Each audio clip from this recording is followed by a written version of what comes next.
yang saya bisa lakukan dan kepercayaan orang-orang terhadap saya. Saya hanya menyalurkan sedekah bagi orang banyak.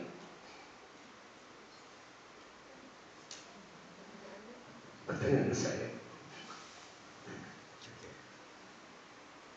kadang-kadang saya bertanya pada diri saya sendiri, mudah-mudahan Allah menunjukkan jalan yang lebih baik lagi kepada saya, karena saya hanya penyalur, tidak, dan hanya sebagai jembatan saja. Mohon penjelasan Pak Ustaz, seperti apa? Saya tidak sekali-sekali untuk mengatakan ini kepada yang hadir di sini bahwa saya riak dalam hal ini untuk memberikan atau memberitahukan kepada yang hadir di sini. Tapi kebetulan Pak Ustaz tadi mungkin memberikan usia yang begitu berarti bagi hidup saya. Insya Allah akan salurkan ini mendapat berkah dan ridho Allah Subhanahu Wa Taala. Sekian, terima kasih. Mohon penjelasan.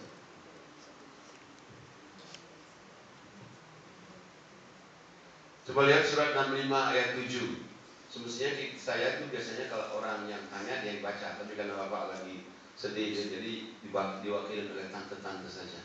Surat 65 ayat 7, tante sudilah kiranya untuk mewakili ya. 65 ayat 7.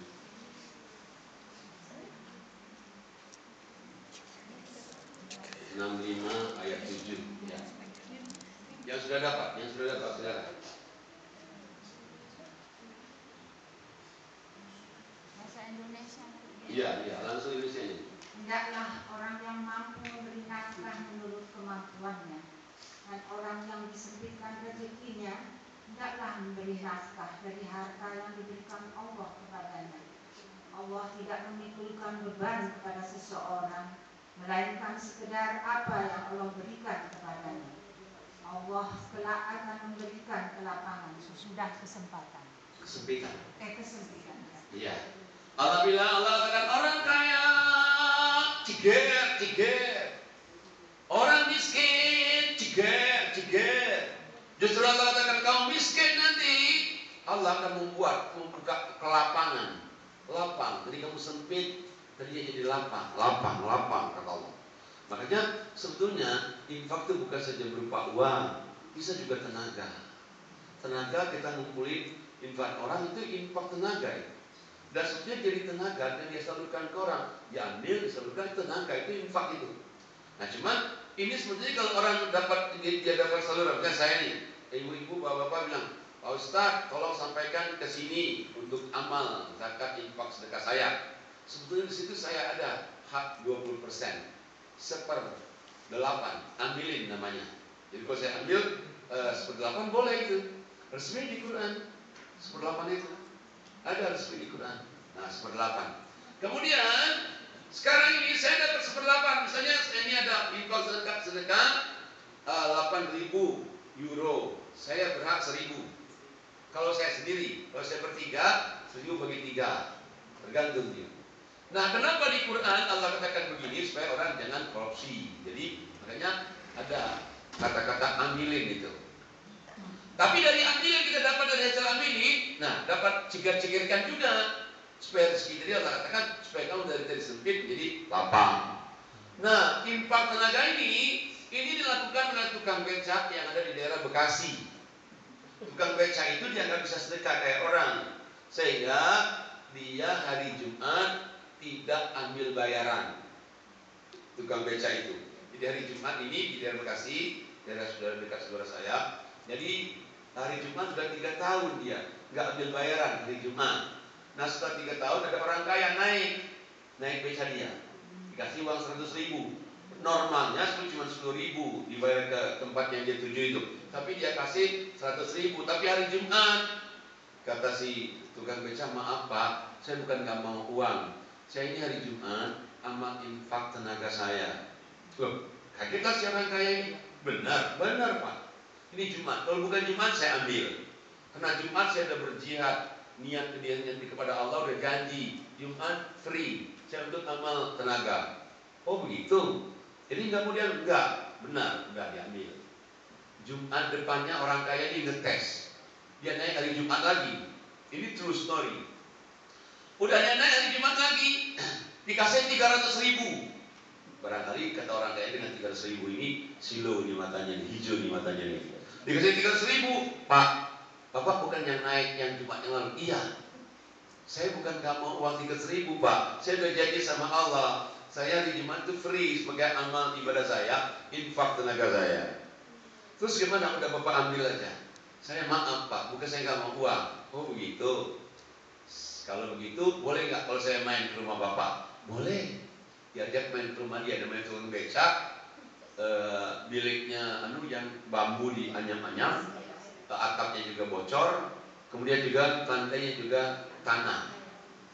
Dilihat-lihat dari orang kaya itu, orang kaya langsung ngomong, saya dari minggu lalu saya sudah mikir dengan Bapak, saya tuh malu sama Bapak ini. Bapak begitu baik amalnya, saya ini orang kaya di sini, tapi nggak seperti Bapak. Tapi saya punya berniat membeliin Bapak rumah di real estate itu. Alhamdulillah, saya punya niat, dan dia benar betul. Saya sudah punya niat dari minggu lalu, saya punya niat ingin beli Bapak real estate, dan Bapak juga naik haji tahun ini. Oleh haji plus, dari baru sempat yang naik tahun ini, tahun depannya karena masih kalau plus kan sekarang masih juga ada juga waiting listnya. Tapi naik plus, suami istri naik plus tukang beca, dan dapat rumah juga di real estate. Kata tukang beca itu ngomong, dia bilang, Pak, saya ini kalau ngumpul sampai mati untuk naik haji belum tentu mungkin bisa kekumpul. Atau saya ngumpul untuk beli rumah real estate ini sampai mati belum tentu kekumpul. Kata orang kaya itu, karena kamu tadi di jalan Allah kamu infak, saya uji 2 kali lulus, kamu nggak ambil tadi, maka saya malu sama Allah karena kamu begitu. Jadi ini infak tenaga. Nah, cuman saya katakan tadi, kalau kita juga dapat sedikit tetap aja ceger-ceger. Karena Allah katakan senang susah sempit. Malah sempit Allah katakan tadi ayat 657 tadi akan dilapangin Allah. Jadi infak bisa juga uang, bisa juga tenaga, bisa juga waktu. Mr. Ton ini ngantar saya dia dari Den Haag ke Utrecht sini, ini infak tenaga dia. Mr. Ton ini, infak tenaga itu, diinfak by energi. Dan juga bukan saja energi, waktu kita gunakan ini dengan haji ini juga infak waktu. Jadi jangan khawatir, infak itu bukan saja uang, tenaga, dan infak yang paling les sekali apa yang paling les? Smiling. Senyum. Cuma jangan senyum, orang senyum, itu dapat rezeki 1.000 di pangan kabe, 2.000 pangan kabe. Senyum sih ya, senyum aja kemana-mana, dia senyum, infak senyum, jangan diterima oleh Allah. Makanya Allah suruh dulu orang itu anu dulu, sedekah dulu, berupa uang, senyum gampang. Ini yang buat, ini yang susah. Nah itu jadi makanya tadi bisa juga dengan tenaga, bisa juga dengan ilmu, bisa juga dengan yang lain buat infak sedekah itu. Barangkali masih ada lagi satu lagi. Silakan Tante. Bapak menyinggung sebentar, bisa juga infak dengan ilmu, Pak ya. Nah kalau kita berniat supaya yang kita tolong itu tidak usah memberikan apa-apa, tapi tetap aja dibilang ini rezeki Bu, rezeki harus diterima. Apa gimana? Mari kita lihat kalau yang begitu. Coba lihat Ibu lihat suratnya, surat 30-38. 30-38 yang tanya baca, yang baca tanya. 38.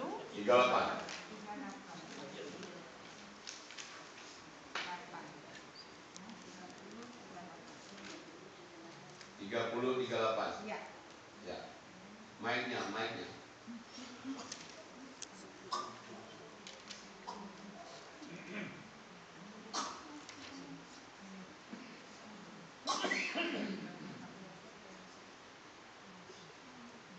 Mic-nya 30-38.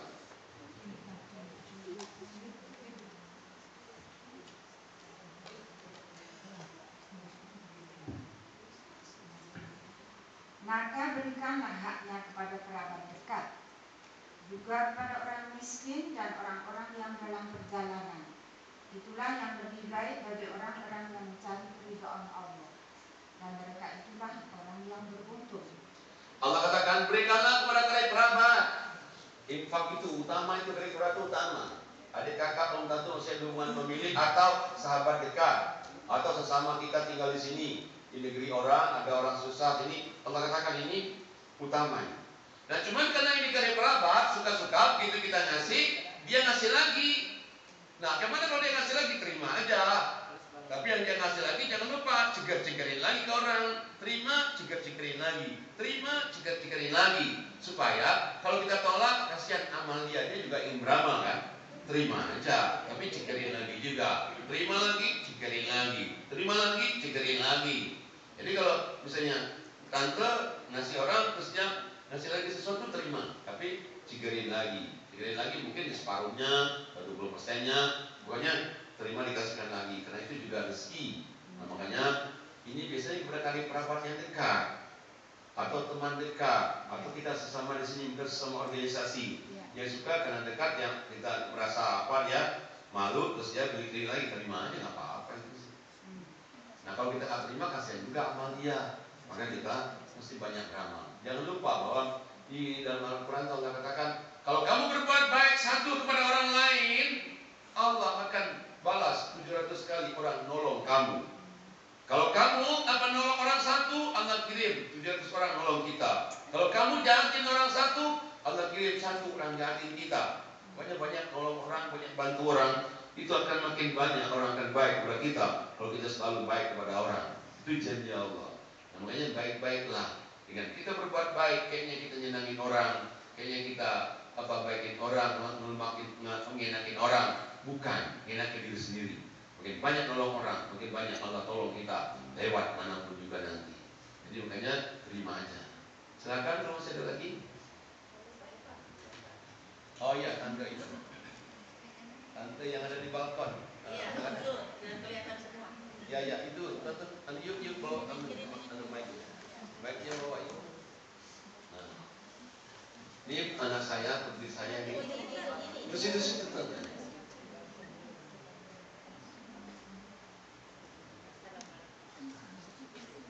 Assalamualaikum. Saya mau tanya tentang yatim. Yatim. Anak yatim, tapi ibunya kaya. Ya. Bagaimana itu? Ya. Tante lihat surat 4 ayat 9. Tante lihat surat 4 ayat 9. Karena tante di atas balkon, maka diwakilin aja yang baca artinya. Ya.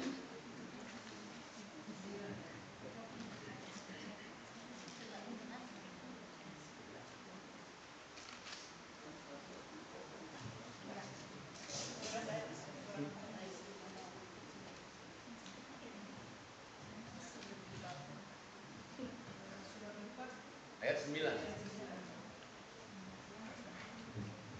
Dan hendaklah takut kepada Allah orang-orang yang sekiranya mereka meninggalkan keturunan yang lemah di belakang mereka, yang mereka khawatir terhadap kesejahteraannya.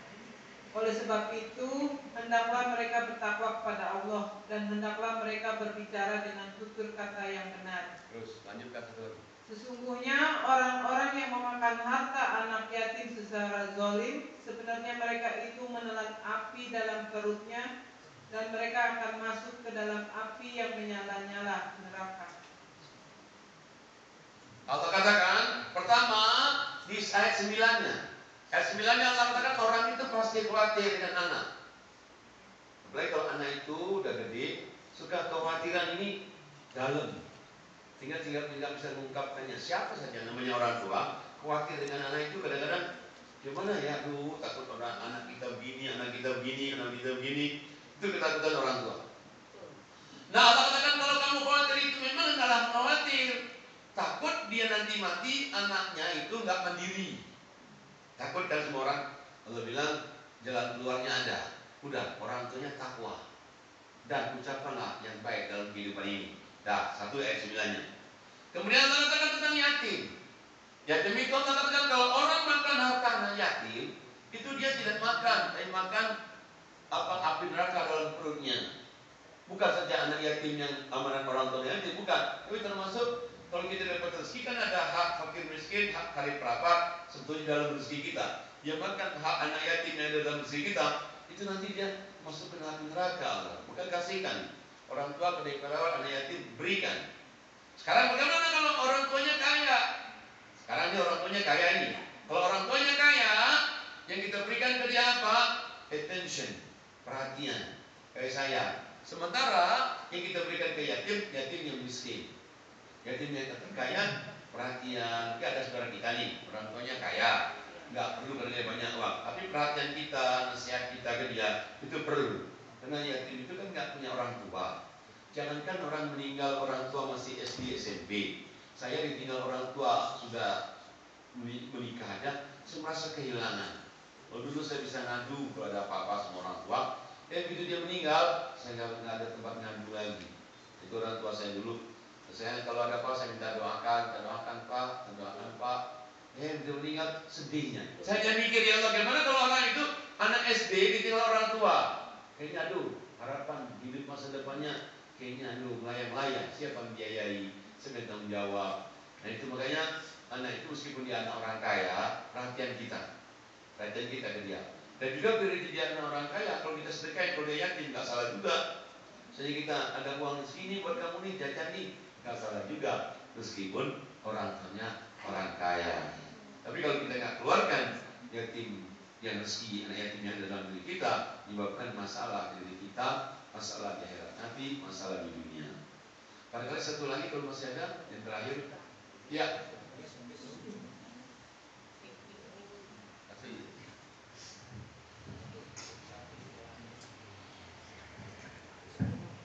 Assalamualaikum warahmatullahi wabarakatuh. Bapak bilang tadi ada yang kita utamakan ada 5 orang-orang yang kita perlu berikan sedekah. Yang diutamakan orang tua, saudara-saudara karib kita. Jadi saya mau bertanya, kalau kita punya saudara, dia itu ya katakanlah malas, nggak mau kerja, kita sudah saudara-saudara juga sudah kasih untuk bekerja, tapi udah berapa kali berhenti, kita kasih ujian sudah berapa kali uang untuk modal usaha, tapi juga habis. Ya kita bisa bantu hanya sedikit-sedikit aja, tapi itu gimana Pak caranya? Kita harus bantu terus, karena kita harus yang lain juga bantu. Terima kasih. Assalamualaikum. Ya, surat 6 ayatnya 52-53. Yang tanya baca, yang baca tanya. Suratnya 6 52-53. Qurannya tolong dikasih. Yang udah dapat kasih.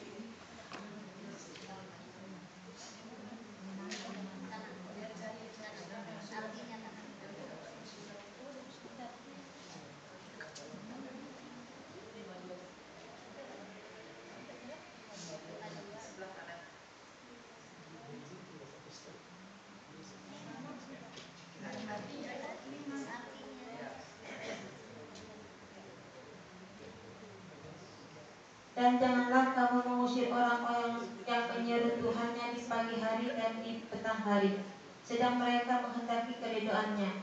Kamu tidak memikul tanggung jawab sedikit pun terhadap perbuatan mereka, dan mereka pun tidak memikul tanggung jawab sedikit pun terhadap perbuatanmu, yang menyebabkan kamu berhak mengusir mereka sehingga kamu termasuk orang-orang yang zalim.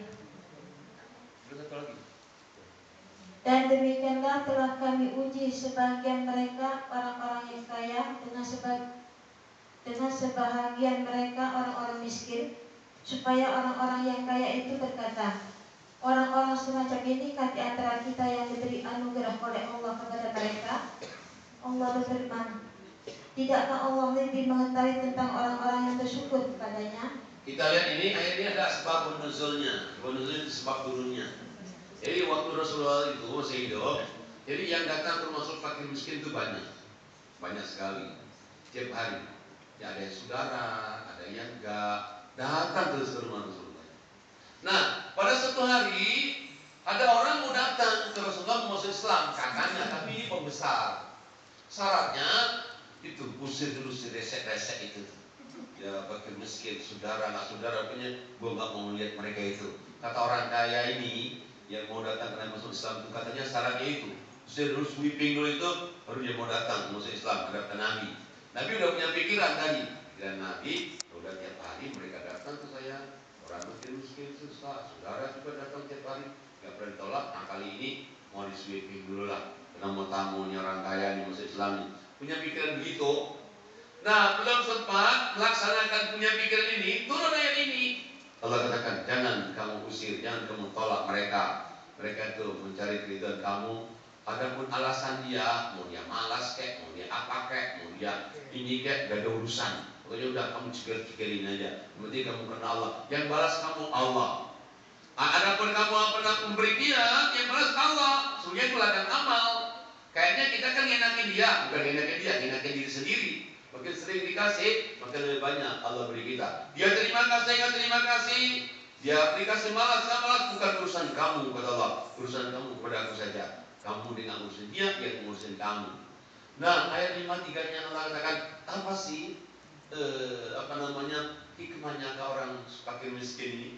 Baik saudara, nggak saudara, kayak kasus tadi, atau fakir miskin juga kayak minta-minta di mana-mana juga ada. Saya pikir orang minta-minta dulu cuma di Jakarta doang. Itu dari haji, Mekah, Madinah. Wah, itu saya pergi ke saya pikir Singapura, Malaysia, nggak mungkin ada orang minta-minta. Itu saya datang, saya pergi lagi ke kemana, ke Hong Kong. Saya pikir masa Hong Kong ada orang minta-minta. Jadi datang sana, saya pergi ke Jepang.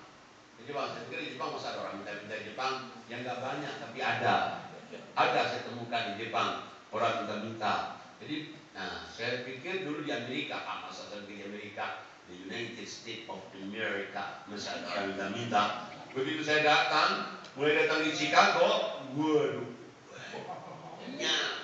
datang lagi ke Washington DC, saya pikir masa Washington DC, tempat superpower dunia, itu tuh. Jadi saya datang ke LA, saya datang ke Las Vegas, di Las Vegas, masa Sin City, ada orang minta-minta, tahu-tahu apa? Allah katakan apa sih tujuan Allah ada orang fakir miskin seperti ini? Atau kayak tadi kita punya saudara ini kayaknya minta, terus kayaknya dikasih lagi, mengandalkan kita. Apa Allah katakan? Ujian buat kamu. Ujian buat yang kaya. Kita orang itu ujian buat kita. Allah katakan, aku ingin tahu di antara kamu itu siapa yang kaya bersyukur, siapa yang nggak bersyukur. Kalau yang nggak bersyukur, kan yang nggak mikir dia itu orang minta-minta. Katanya orang minta-minta. Kalau yang nggak bersyukur, malah sebelah mata melihat orang minta-minta, melihat saudara yang susah sebelah mata. Katanya, ada yang lain minta lagi. Ngapain? Masa dia ngapain? Ujung-ujungnya itu juga. Padahal sebelumnya itu ladang amal buat kita. Saudara kita seperti itu, ladang amal. Ada orang di jalan minta-minta, ladang amal. Gak ada orang jatuh miskin gara-gara ngasih fakir miskin. Gak ada orang jatuh susah gara-gara bantu saudara yang susah. Kalau makin kaya. Saya banyak contohnya. Nah jadi kembali ke pertanyaan tadi, udah beri aja. Bismillah, beri saja. Ladang amal buat saya minta balasan dari Allah sesuai dengan Allah. Jangan sama dia. Kalau sama dia sebel. Kalau sama dia sebel. Udah kalau sebel, datang setan lagi sebel. Datang lagi saudara kita yang lain lagi. Lo masih kasih. Dasar katanya tinggal di Belanda, kita nggak tahu orang kemana nipu dasar. Jadi kita pikir juga begitu. Berarti gue dibohongin. Kalau gitu gue stop. Kata setan, gue berhasil menjadikan dia jadi orang kaya. Gue berhasil, kata setan. Padahal itulah dan amal supaya kita jadi orang kaya, jadi orang berkah, hidup kita di dunia akhirat. Dan nanti balasan Allah bisa ke diri kita, bisa ke anak kita. Coba, jika suka sedekah, anak kita jadi orang semua saja, berapa bayarannya? Biar kita sedekah, kita sehat walafiat, berapa bayaran? Gak bisa dipertanyakan berapapun juga kalau Allah balas kita yang kita infak sedekah itu. Barangkali Bapak Ibu sekalian, demikianlah kajian kita pada hari ini. Oh, terakhir jam the last one. Nambah. Yang mau saya tanyakan tadi kan sedekah atau infak, apakah termasuk juga zakat? Jadi diberikan ke orang tua, ke sanak kerabat, urutan dan demikian. Coba lihat surat 9 ayat 60. Yang tanya baca, yang baca tanya.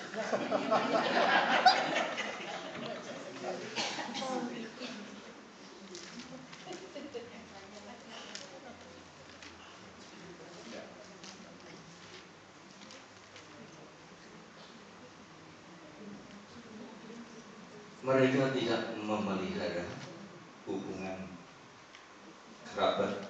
960.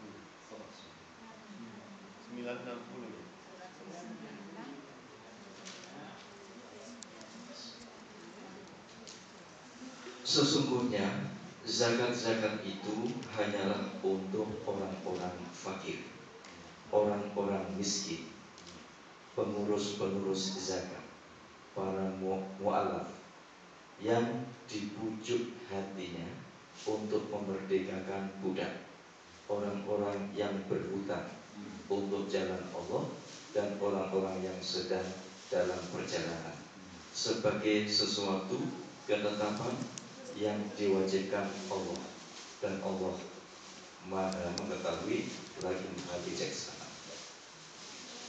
Nah, jadi kalau yang tadi, kalau zakat, ini kita cerita zakat, zakat kayak zakat fitrah, gitu.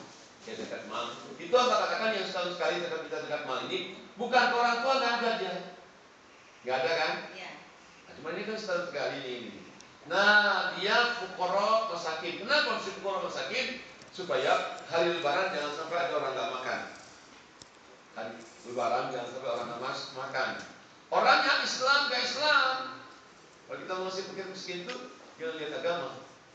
Di Quran nggak ada. Boleh dicek sampai botak kepala kita nyari. Bila infak sedekah hanya orang Islam saja, nggak ada itu. Mau Islam kayak nggak Islam kayak cigar-cigarin aja. Pokoknya dalam Islam itu, makanya semalam saya bicara sama Pak Hambali. Iya, kata Pak Hambali, ini Islam ini mengatur dunia. Orang Islam nggak Islam disuruh beri infak sedekah. Bukan hanya orang Islam doang. Begitu tingginya agama kita itu. Nggak ada anak yatim harus Islam, nggak ada orang miskin harus Islam. Islam nggak Islam, biar cigar-cigarin aja. Balasannya tetap 7 kali lipat. Jadi kembali pertanyaan tadi, masalah zakat orang tua nggak ada. Fuqara benar, miskin benar, amilin ada, mu'alaf ada. Amilin itu pengurus zakat, mu'alaf ada. Terus lagi orang berhutang ada, orang punya hutang jalan Allah. Orang yang mereka kan nama saya ada, sabilillah ada. Orang yang kayak cari ilmu itu ada. Orang di jalan Allah ada, kayak guru-guru TPA itu ada. Nah, ini untuk yang zakat. Tapi kalau yang untuk zakat sedekah yang dapat rezeki cigar-cigar tadi, utamakan orang tua, kerabat, dan yatim dan miskin. Demikianlah Bapak Ibu sekalian, demikianlah apa yang kami sampaikan. Mohon maaf dan mohon ampun, dan kami juga terima kasih dengan bertemu dengan Bapak Ibu semua ini. Hadiah Allah kepada saya untuk bertemu, mudah-mudahan silaturahim kita di dunia sampai di surga nanti. Amin, amin. Billahi taufiq wal hidayah. Assalamualaikum warahmatullahi wabarakatuh.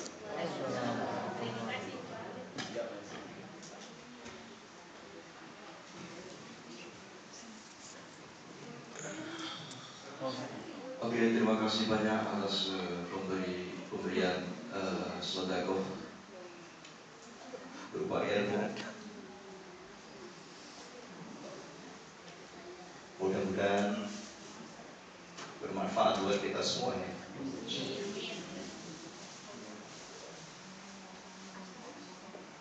Dan kami mohon maaf sebesar-besarnya atas segala kekurangan, kehidupan dan sebagainya. Mudah-mudahan menjadi amal bapak untuk jemaah kita semuanya. Wabillahi taufiq wal hidayah. Wassalamualaikum warahmatullahi wabarakatuh.